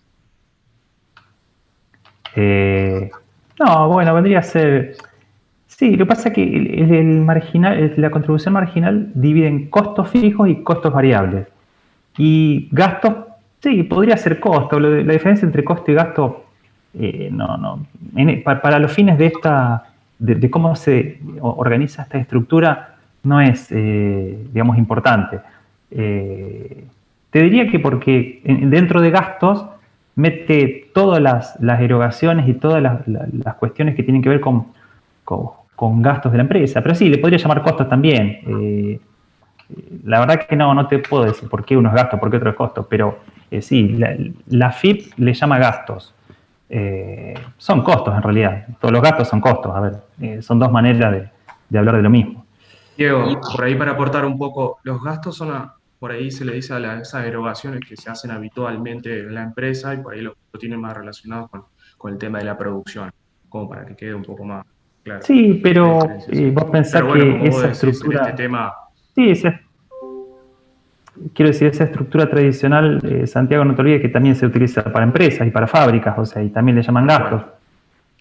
Son dos maneras de referirse a lo mismo, digamos, No vale la pena complicarse con eso. Pero bueno, lo importante, más allá de que sea costo-gasto, es que uno es fijo y otro es variable, digamos, y que la contribución marginal los divide. Y otra duda, ¿en un Sí. presupuesto se contemplan las amortizaciones o no? Claro, bueno, ahí ya vamos a llegar a eso. Mirá, acá está. Pautas para el diseño. Disculpe. Pautas para el diseño, no, por favor. Pautas para el diseño, ya que estamos, nos adelantamos y bueno, vamos a este resumen. Digamos, un poco como resumen de lo que es el presupuesto económico. Las compras y ventas van netas. ¿Netas de qué? Cuando uno habla de neto, ¿qué quiere decir? Neto de IVA. Es decir, por más de que yo compré el ejemplo de la camisa que yo decía, a mí la camisa, mi costo de la camisa fue 2.000. En realidad, a mí el proveedor no me cobró 2.000 la camisa, me la cobró 2.420, porque es 2.000 más 21% de IVA. Pero yo a nivel económico no puedo hablar que la camisa me salió 2.400. Me salió 2.000. El costo de la camisa es el neto, es 2.000. Los 421 pesos, o 400, sí, 21, lo que sea, por el 21% de esos 2.000 es lo que se llama débito fiscal. Es plata que yo le pago al proveedor, crédito fiscal en este caso. Es dinero que yo le pago al proveedor, pero que lo voy a tener que descontar de una presentación impositiva teniendo en cuenta las ventas que yo hice. Pero bueno, esto no me quiero adelantar, después se los voy a explicar bien cuando veamos el ejercicio 1, cómo calcular el IVA a ingresar.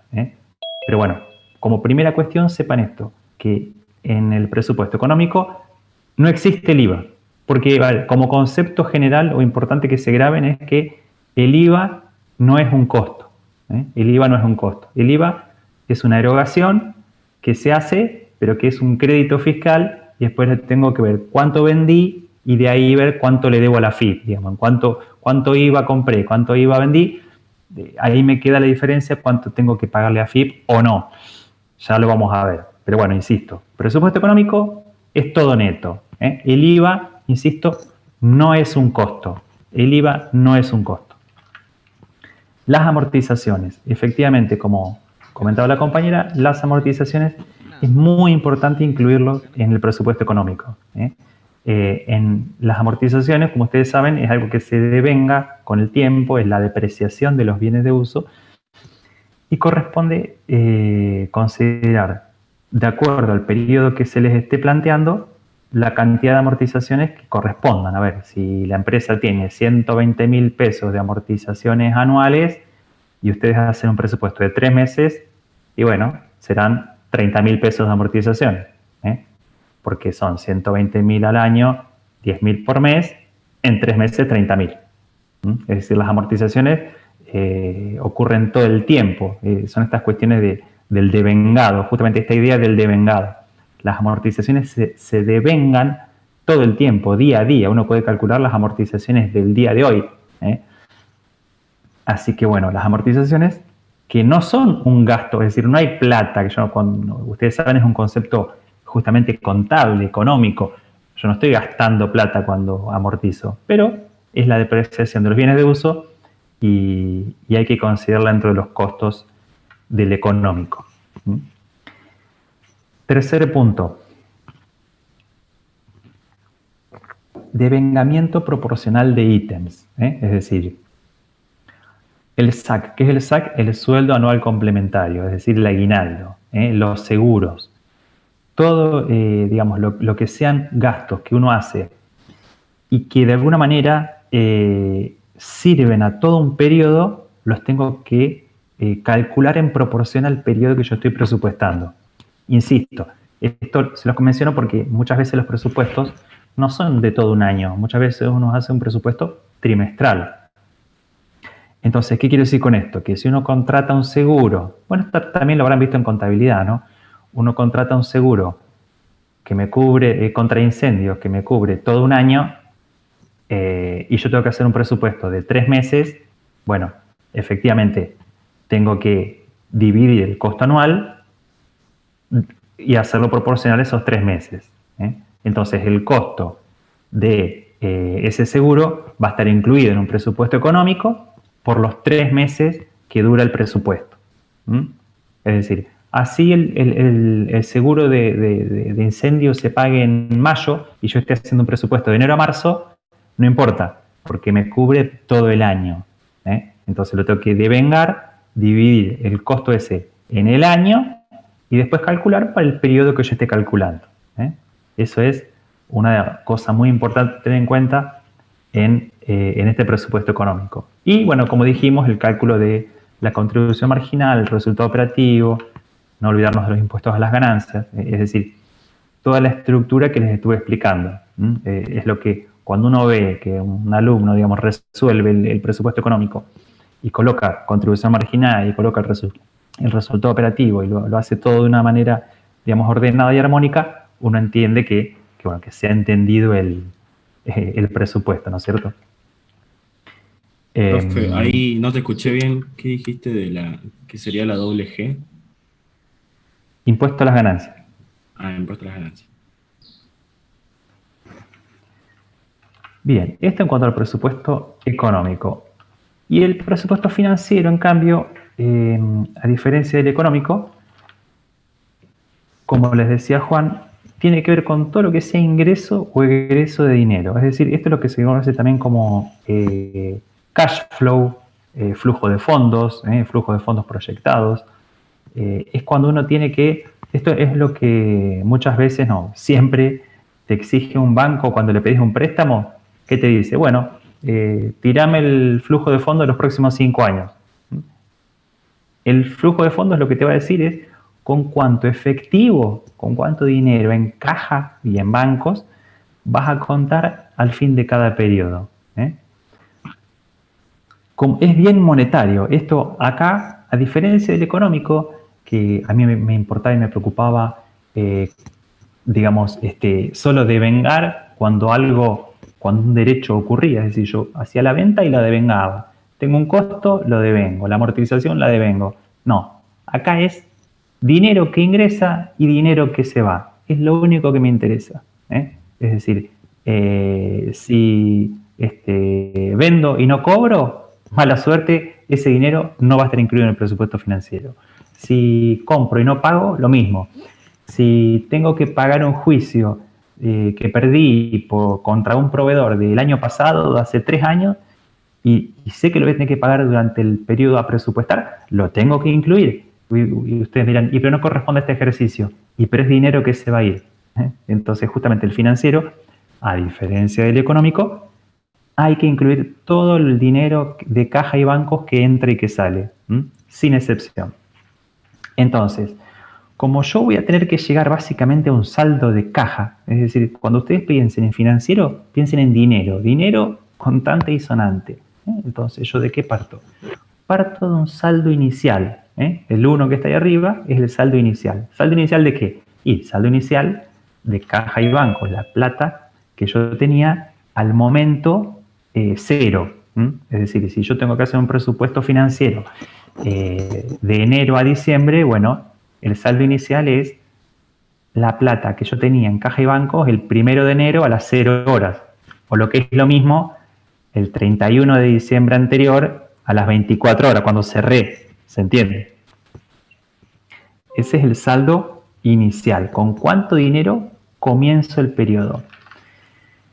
Y después tengo que sumar, lógicamente, todos los ingresos, las ventas, si pido algún préstamo, cualquier tipo de ingreso.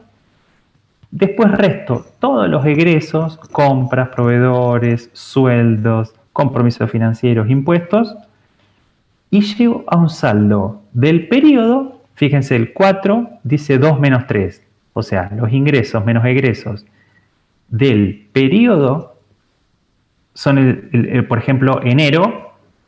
Los ingresos menos los egresos de enero me van a dar esta palabrita que usó Juan, que alguien le preguntaba. Me va a dar un déficit o un superávit.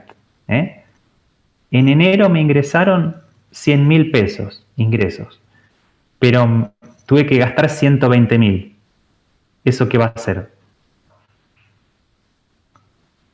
Claramente, déficit o superávit.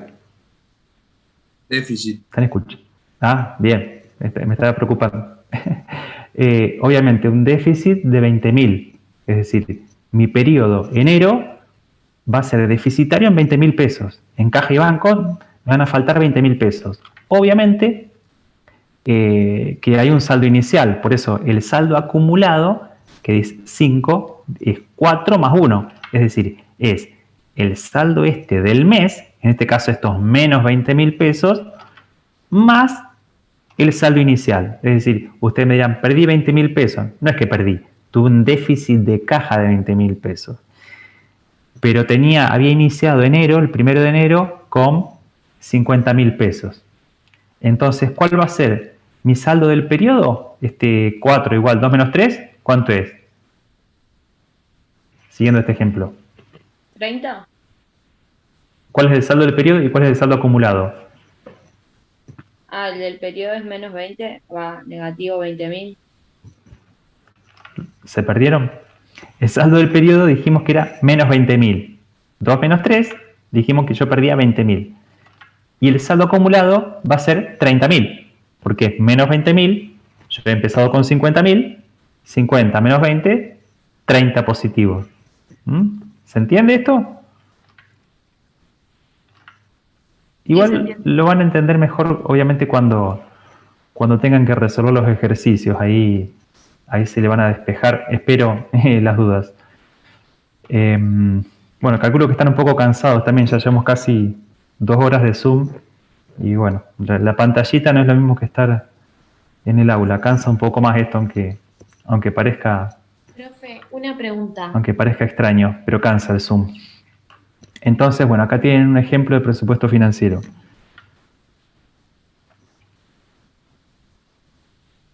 ¿Quería hacer una pregunta, chicos?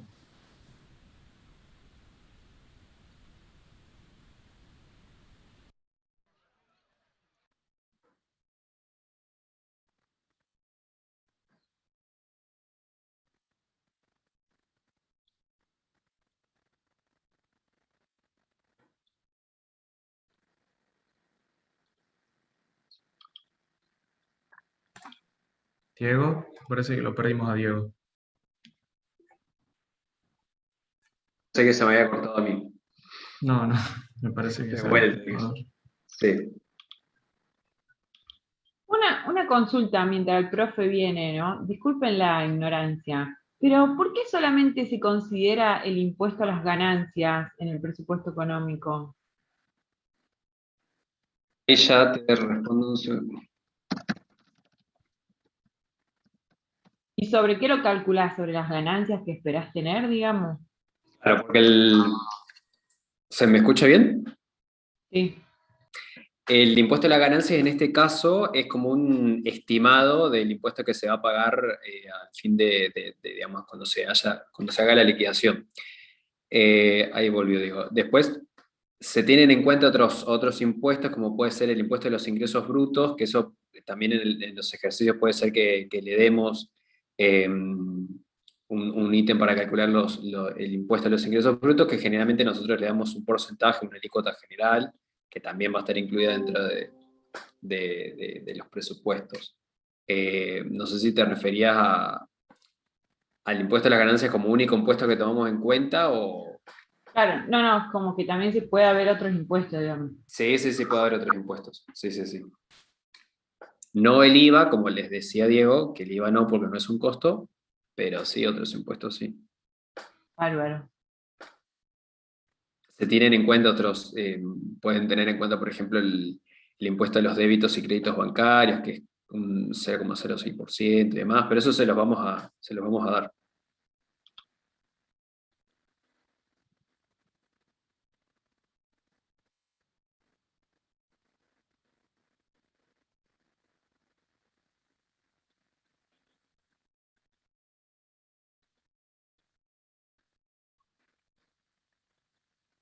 Hola, ¿me escuchan? Y se te escucha, Diego.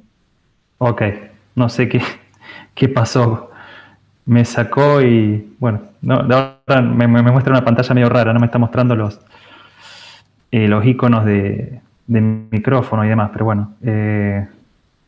La pantalla obviamente que se fue, ¿no? La de compartir. Sí. Sí, eso ¿Quieres sí. compartirla vos, Juan, o Santiago? Eso porque yo no sé por qué, pero no me voy a compartir pantalla. Santiago, ¿la podés compartir Sí, al sí. PDF? Dame un segundo Dale. que ya lo cargo. Bueno, estábamos con lo que es un presupuesto Presupuesto financiero. financiero, sí. Sí, y lo importante de entender que es un flujo de caja proyectado, ¿no? Uno proyecta ingresos, proyecta egresos, y hay que tener en cuenta todo el dinero que entra y que sale, y cómo uno va calculando para cada mes, para cada periodo, el déficit o superávit del periodo, y a partir del saldo inicial, uno llega a un saldo acumulado. Bueno, ¿está compartida la pantalla? Sí, sí, sí. Bueno,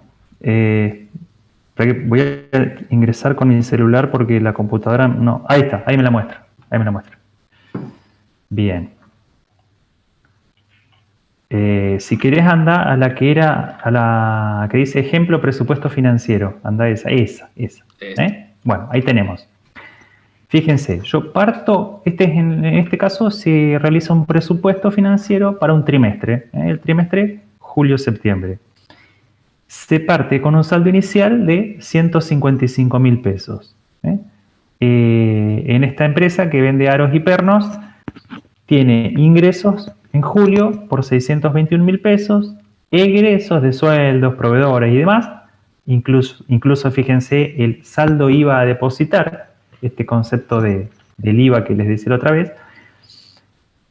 Entonces llega un total de egresos de 482.040, con lo cual el saldo del periodo, uno resta los 621 menos los 482, llega a un saldo del periodo de 139. Con lo cual el saldo final, esto es lo que les decía, saldo final o saldo acumulado, ¿de dónde surge ese 294? Y de tomar cómo me fue en el mes en curso, o sea, en julio, o sea, los 139, y le sumo el saldo inicial, que son los 155.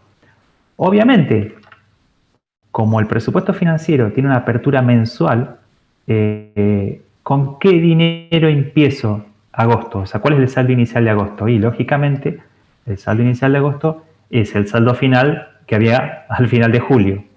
Entonces, los 294 que yo pongo abajo de julio, abajo de todo como saldo final, lo llevo a la primera fila del mes siguiente, porque va a ser el dinero con el cual voy a empezar, obviamente. Y lo mismo, ingresos, Profe, egresos, una pregunta. Sí. En el saldo inicial, por las dudas, no se diferencia grado de liquidez, nada, sería el dinero por completo con el que contás. No, este vendría a ser el dinero en caja y bancos, o sea, es el saldo, o sea, es el activo corriente líquido, vamos a decir, caja más bancos.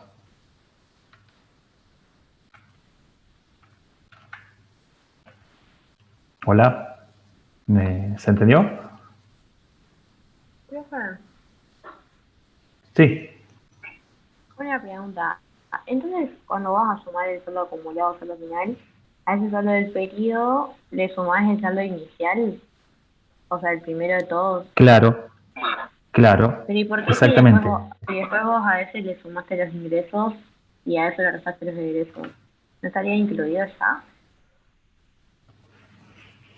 No, el saldo del periodo, dijimos, a ver, los 294 de julio, ¿no? 294.000 surgen de hacer 155 más 139. Los 139 son los que incluyen ingresos menos egresos. Yo simplemente para llegar al saldo final de julio hago saldo inicial más saldo del periodo. O sea, en este caso, 155.000 más 139. ¿Lo podés ver? Claro, sí, lo que a mí me confunde es que como vos al saldo inicial después de sumar los ingresos, y eso te queda el primer subtotal. No, perdón. Al saldo inicial no le sumo los ingresos. Fíjate que los ingresos de julio, que son 621.000, son solo los 326 más los 295. Son las ventas de aro y ventas de perno. Los ingresos por ventas de aros y perno. No es que incluye al de arriba. Claro, yo pensé que al saldo Claro. inicial le sumaba. Estaba bárbaro. No, no, Gracias. no, por favor. Bien. Entonces, pautas para el diseño. Si querés, Santiago, pasa al 2 filminas a las pautas para el diseño. La siguiente. Esta, perfecto. Entonces, pautas para el diseño de un presupuesto financiero. Yo parto de un saldo inicial de caja y bancos. Siempre parto de un saldo inicial de caja y bancos. Las compras y ventas son brutas, a diferencia del económico, que era todo neto de IVA. El IVA no me importaba porque no era un costo. Como acá yo tengo que ver todo el dinero que necesito, digamos, para pagar compromisos y todo el dinero que me va a ingresar por ventas, acá las ventas sí incluyen el IVA. ¿Por qué? Y porque cuando yo tenga que pagar, voy a pagar el 100% más el 21% de IVA, y cuando me paguen a mí, me van a pagar con el IVA. Obviamente siempre y cuando facturemos todo, que es lo que hay que hacer, que estamos hablando de una economía en blanco, ¿no? y todo legal.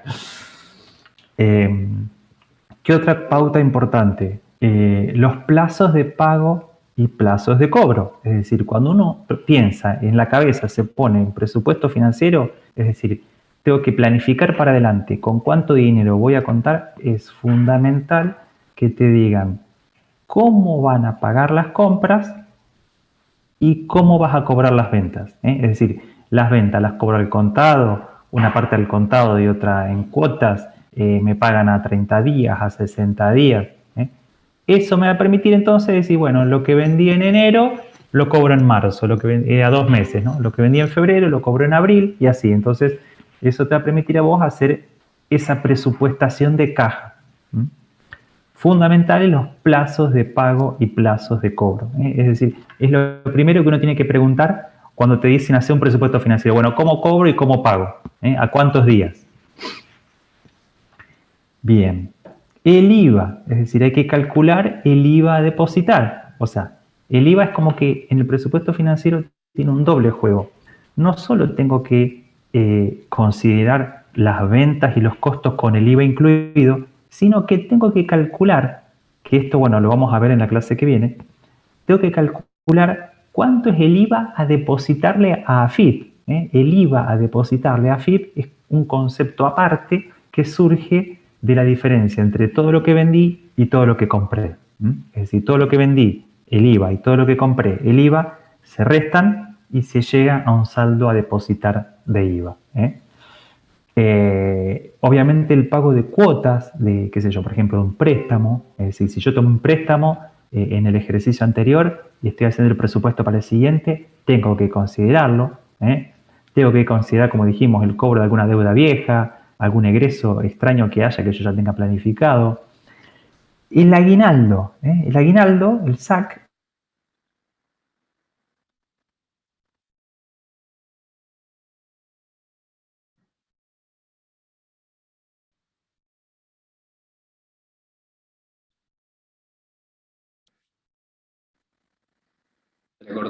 ¿Me escuchan a mí, chicos?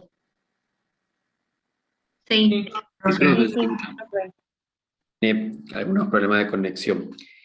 Bueno, les estaba comentando del pago del SAC en el mes que corresponde.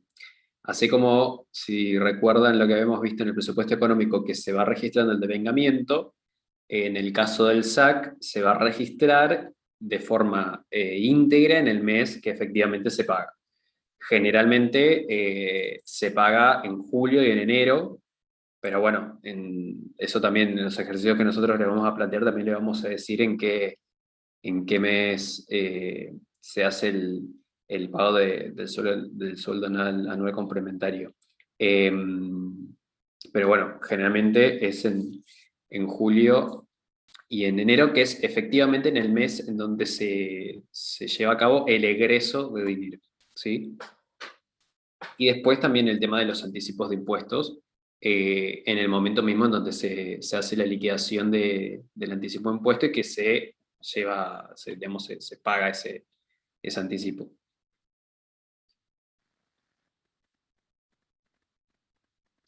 A ver si me...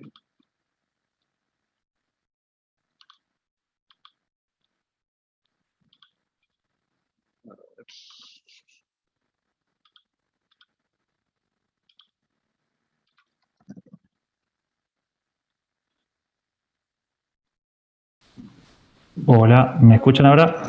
Ahora se te escucha, Diego. ¿Se me escucha? Sí, se escucha. Perfecto. ¿Me estás viendo también? Sí. Bueno, no sé qué ocurre con la conexión, pero va y viene. Bien, entonces estamos con las pautas del diseño financiero, que el aguinaldo hay que pagarlo, como dijimos, el mes que se paga. O sea, ¿cuándo se paga el aguinaldo? 2 veces al año, la mitad en julio y la mitad en enero. Entonces, a veces se adelanta y se paga a fines de junio y a fines de diciembre, ¿no? Como ustedes saben, el SAC, el sueldo anual complementario, es un sueldo, digamos, uno cobra la mitad del sueldo en julio y la mitad en enero. Es como una especie de premio, de una especie de plus que tienen todos los empleados. Bueno, en el presupuesto financiero yo tengo que considerar ese gasto de mis empleados en el mes que ocurre. Si en julio les tengo que pagar el aguinaldo, ese mes tengo que contar con toda esa masa de dinero para hacerle frente. Lo mismo en enero. A diferencia del económico, que como era por lo devengado, decíamos, bueno, el aguinaldo, y yo lo divido por mes. Si yo sé que tengo, no sé, 500.000 pesos de aguinaldo al año de toda mi masa salarial, de todos mis empleados, esos 500.000 se dividen por los 12 meses y punto. ¿Por qué? Porque era como el seguro contra incendios. Es una cuestión que se devenga. El económico es por la parte de derechos, la parte devengada. En cambio acá, como yo me manejo por lo percibido, tengo que tener en cuenta el aguinaldo el mes que se paga. Y lo mismo con los anticipos de impuestos, es decir, si la empresa tiene que realizar anticipo, la AFIP tiene todo tipo de anticipos, por ejemplo, anticipos de impuestos a las ganancias. La AFIP, en función de las ganancias que uno tiene un año, te hace pagar anticipo el año siguiente. Y bueno, eso también hay que considerarlo y hay que tenerlo en cuenta. Porque como dijimos, es toda plata que ingresa y toda plata que egresa hay que ponerla en un presupuesto. Bien, a ver, la próxima filmina, Santiago. Y ya vamos a tratar de ir terminando para no cansarlos tanto. Bueno, una pregunta ahí de disparadora, ¿no? ¿Puede un presupuesto económico dar negativo? ¿Y un presupuesto financiero puede dar negativo? ¿Cuáles son las respuestas que se le ocurren? Los escuchamos. ¿Algún valiente? En la del presupuesto financiero, el saldo puede ser superávit, déficit o puede haber un equilibrio. Claro, por eso la pregunta es, En el económico me da duda, pero creo que no.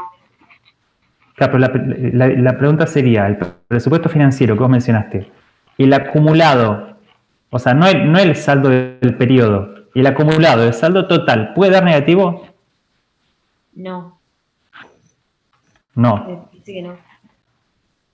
Bien. ¿Alguien que quiera comentar respecto a esta idea?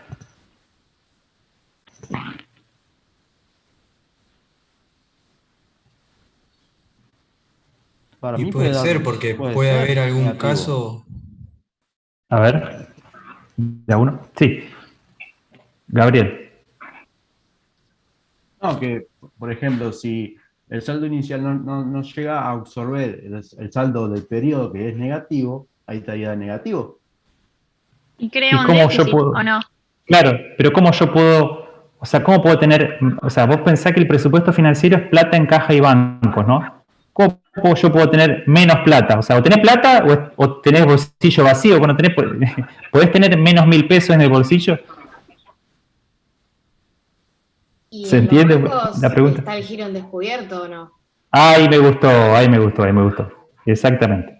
Esa sería un poco la trampa de todo esto. O sea, el presupuesto financiero podría el acumulado llegar a dar negativo siempre y cuando uno tenga esto que se llaman giros en descubiertos, que es como un derecho que uno tiene en un banco por un acuerdo previo, obviamente, y hasta cierto límite, un derecho a tener, no sé, supongamos 300.000 pesos de giro en descubierto. ¿Esto qué quiere decir? Que el banco me banca a que yo gaste hasta 300.000 pesos. Es como un préstamo a cortito plazo, un préstamo a 300.000 pesos que yo puedo emitir un cheque por 300 lucas, así no tenga nada en el banco. Total, el banco me lo sale a cubrir, porque giro en descubierto. Obviamente eso tiene intereses y todo lo demás, pero efectivamente sería una manera de tener un presupuesto financiero negativo, o sea, suponiendo, insisto, que hay un...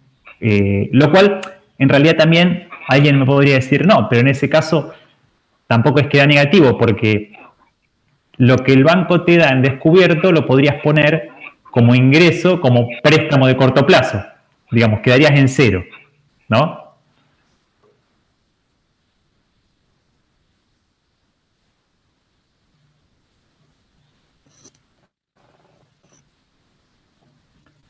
Diego, me parece que se... ¿Me escuchás? ¿No me escuchás? Ahora se escucha. Bien. ¿La última parte no se escuchó?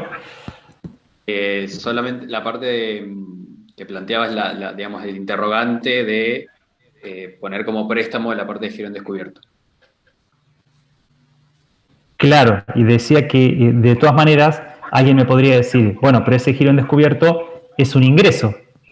En la parte de ingresos sería préstamo a corto plazo, giro por descubierto. Con lo cual, en realidad, la respuesta técnica sería que nunca puede dar negativo. Siempre va a haber alguien que salga a cubrir ese negativo. Es decir, puede dar o algo positivo o cero. ¿Se entiende?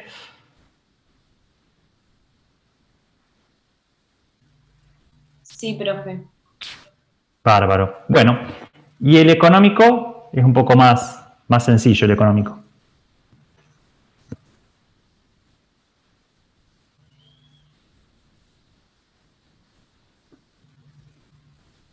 ¿Alguna idea?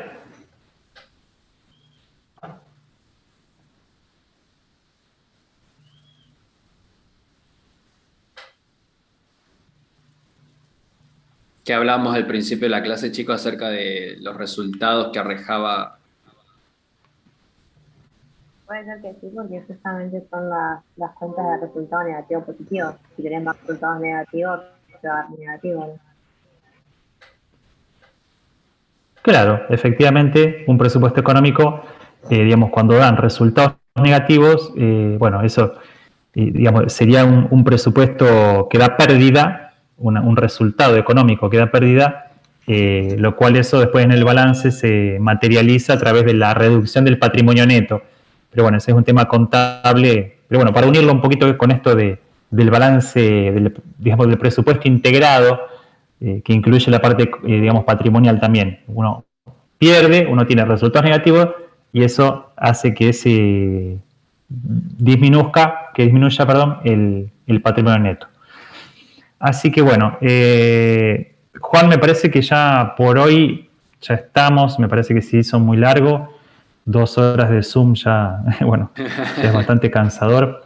Así que lo que les voy a plantear como tarea, para que lo resolvamos apenas empecemos la clase que viene, es, hay un ejercicio en el entorno que se llama devengado, dice ejercicio 2 puntos, conceptos, presupuesto económico y presupuesto financiero. Es decir, lo que les pido es un listadito en un Word, un listado con una serie de conceptos y ustedes tienen que indicar si esos conceptos son económicos, son financieros, pueden ser ambos, económicos y financieros, o si no son ninguno de los dos.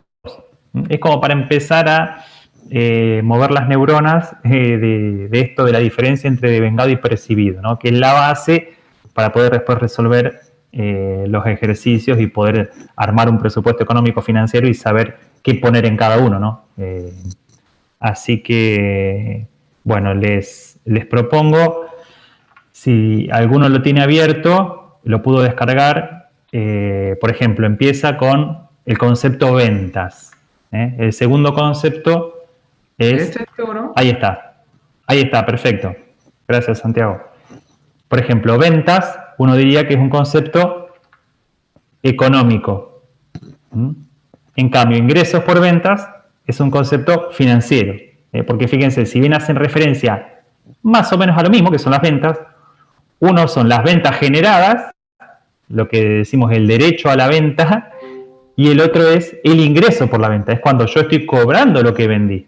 Entonces, siguiendo esta lógica, uno diría, el primero es económico y el segundo financiero. Bueno, con esta misma lógica, traten de realizar, digamos, de ustedes resolver en sus casas todos los que siguen y la clase que viene lo resolvemos. ¿Les parece? Dale, profe. Dale, profe. Bueno, Dale, profe. perfecto. Muchas gracias por la paciencia. Si tienen alguna duda ahora de lo que hemos visto, de lo que comentó Juan. Profe, Sí. entonces en la clase que viene hacemos el ejercicio 1. Si querés tener leída también la consigna y la vamos a resolver en la clase. Listo, gracias. Chao, chao. No, de nada. No, chao, hasta luego. Chao.